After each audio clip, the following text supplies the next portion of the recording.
Good afternoon. 25 years ago then, where it all began as a manager for Jose. What's the reaction been like in Portugal to this one? Well, a great excitement on one hand, but on the other hand, it's in the context of modern Benfica, a very successful Benfica. Unlike the last Benfica that Jose Mourinho took charge of 25 years ago as really a small-name coach. We know he's got an enormous amount of credit in Portugal, which he necessarily hasn't in other places now. He's burnt through a lot of that goodwill in recent years with diminishing returns. But it's the context of where Benfica are at the moment. The fact that they're a couple of weeks out from a presidential election, and there's a degree of controversy to the fact that Rui Costa, of course, a club legend and now the president of Benfica, has made a considerable financial commitment to Jose Mourinho by appointing him when he very well could be the outgoing president. How might that change things then if he is the outgoing president? I guess if Jose Mourinho is in situ, whoever replaces Rui Costa hypothetically, well, unless he wants to sack him after a couple of weeks, we'll just have to stick with the decision that Rui Costa has made. Yeah, and that would be quite a big call, wouldn't it, Rob, to fire Jose Mourinho 3 weeks after he takes charge. Now, of course, this is slightly complicated by one of the favourites, João Noronha Lopes, being someone who, it seems, would like to actually bring in Ruben Amorim, of course, former Benfica player, not in the best place at Manchester United at the moment. And the feeling was, if Amorim and Benfica part ways over the next little while, well, maybe he is someone that Benfica could pick up. Now, obviously, that won't be the case anymore, but that definitely affects the plans of the possible future president. And, of course, Mourinho would know that the future president wouldn't have him as first choice. You used the phrase there, diminishing returns, to speak about Jose's recent CV as a manager. With that in mind, is Portuguese football about the level? Are we at a stage where the big jobs in the big five leagues are beyond Jose Mourinho now, would you say?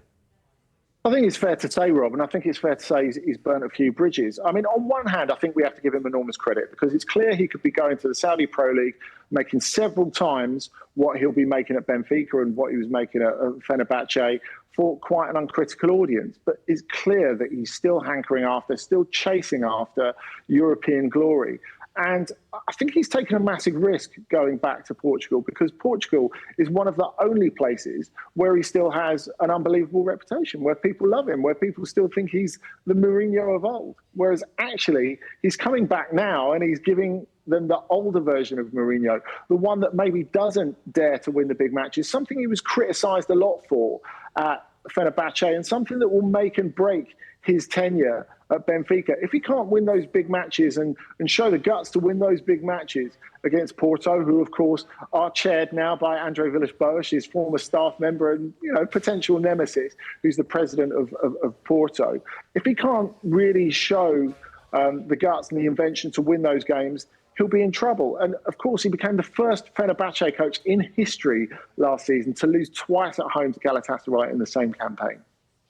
I was reading a little bit about his first spell at Benfica earlier on, which was short, not particularly sweet, stuck an ultimatum on the table about a contract extension and off he went soon after. I don't think he's mellowed over the years, has he?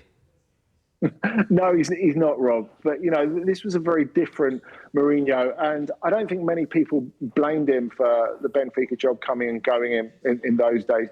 Benfica, structurally, sportingly, were at a much worse place than they are now. But I guess, in a way, he's sort of taking a bit of a risk as well as his reputation, hitching himself to the Rui Costa bandwagon. Rui Costa, of course, is a great name in the history of Benfica as a player, has received a lot of criticism recently as president, which is why there are so many different candidates to try and take over the job from him. So, Mourinho has put himself in a difficult position. It's been said earlier in his career, we talked about the resource he had at Chelsea, at Real Madrid, at Inter, where they spent a lot of money on his behalf. Now, look, Benfica have a really good squad. There's no doubt about that.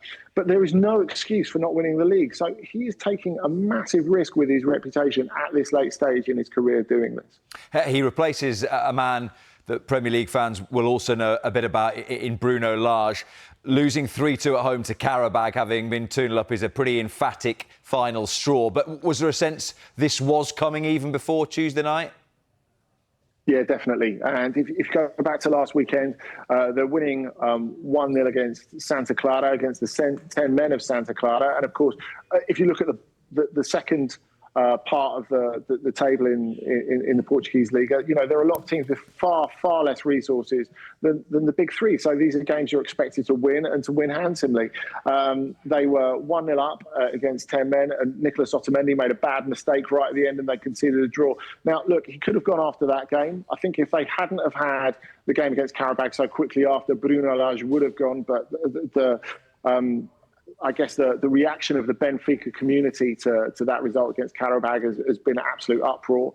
People were incensed at the Estadio de Luz on the night. I think a lot of people look at it and think they probably should have got rid of Bruno Lage in the summer, despite the fact he's done great things for Benfica over 2 periods, didn't win the league, despite the departure of Ruben Amorim midway through last season. And it felt that maybe that would have been the right point to part ways. Although, if they had have done, they wouldn't have got Mourinho, would they? Just one final word on Jose before we move on to the rest of the Champions League fixtures, particularly the ones this evening. It almost seems fitting as well that game number 4 in charge is Chelsea away, game number 5 is Porto away. It almost feels like he said, I'll take the job if there's something spicy to get my teeth into in the first couple of weeks where I can just rev everyone up a little bit. Well, like we said before, look, no one can accuse him of ducking difficulty. There's no doubt about it. This is someone who, at this point in his career, is driven by ego, which really he's built all of his triumphs on.